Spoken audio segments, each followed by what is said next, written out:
Socialist organization. He's an anti-war activist and SEIU Local 73 rank and file leader.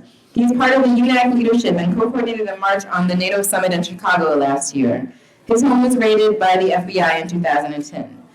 Joe will speak on government attacks on Rasmea, Odeh, and the 23 anti-war activists. Joe.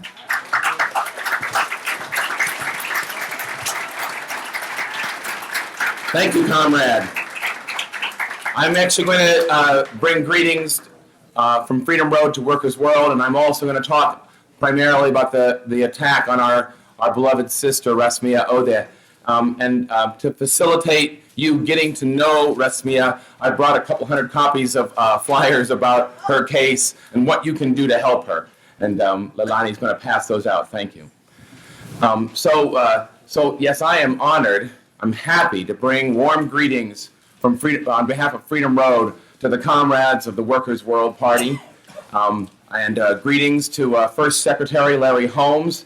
I want to say that when my home was raided by the FBI 3 years ago, and the other anti-war activists, when we were raided, when we faced being imprisoned for refusing to cooperate with the federal grand jury, when we faced the prospect of being hit with charges of providing material support to foreign terrorist organizations, which carry 15 years in prison. In other words, when our knees were knocking together, no organization in this country, no organization on the left, no organization, period, stood with us and did as much in our defense as the comrades of Workers' World. Thank you. We will never forget the friendship and the solidarity that you showed to us. I do want to take this moment to acknowledge Sarah Flounders. I've worked closely with Sarah just for the last 2 years in UNAC. And I want to say that when I was one of the national coordinators for the March on NATO, I had never done that. Really, I spent most of my adult life as a trade unionist. I really wasn't even that involved in the anti-war stuff. It was really my wife's fault that I was raided by the FBI. Just want to give it that. But in helping to lead a national demonstration, Sarah's, and of course Joe Lombardo too, but Sarah's contributions were invaluable. So within the Marxist-Leninist movement, there is a struggle for unity, for Marxist-Leninists to find common ground, and for Freedom Road, no question about it, the left organization with whom we have the most common ground is Workers' World.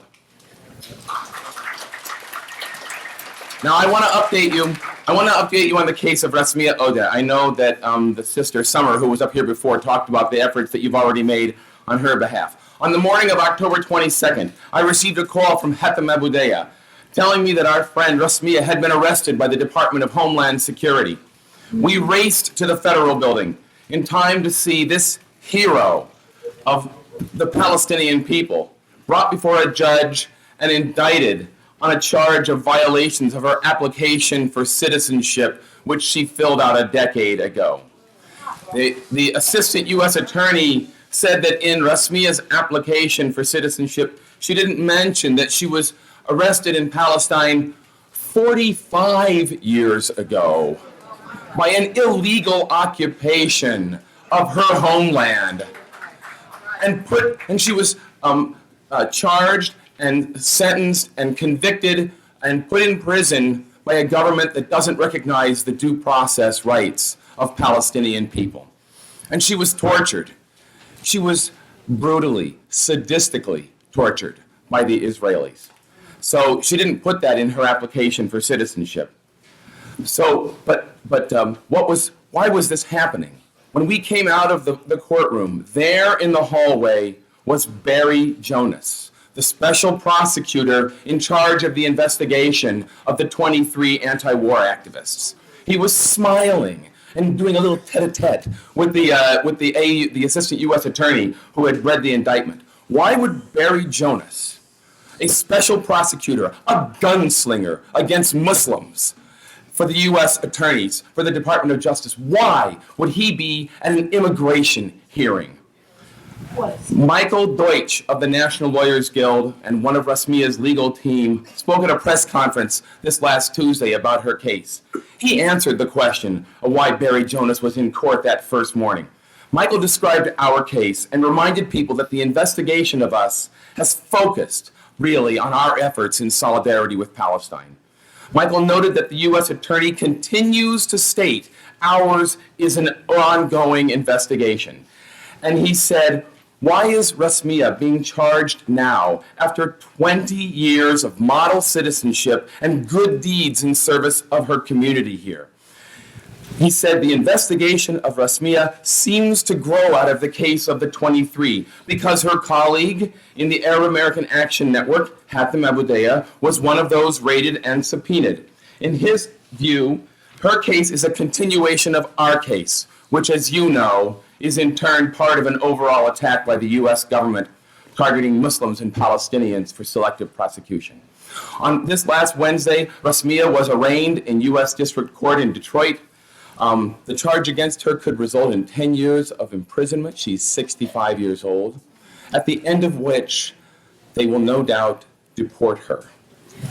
Almost 100 people took a charter bus from Chicago and a car caravan, and of those we met with in Michigan who met us there, I was happy to see Comrade Abayomi Ezekwe, who came early with some other comrades, and he stayed for 2.5 hours in the cold.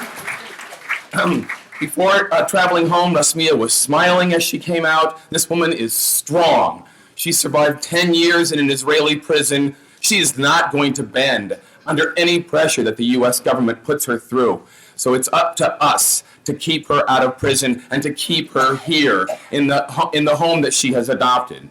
Abayomi will be back in Detroit every time that she appears in court. And I know you and the Workers' World Party will be there with us to demand that U.S. Attorney Barbara McQuade drop the charges on our dear friend Rasmea. There he is. Comrades, we look forward to many more years of struggle together against the imperialist war machine, resisting the attacks on working people and the oppressed here at home, and struggling together toward a brighter future when we bring an end to this criminal system. Thank you very much.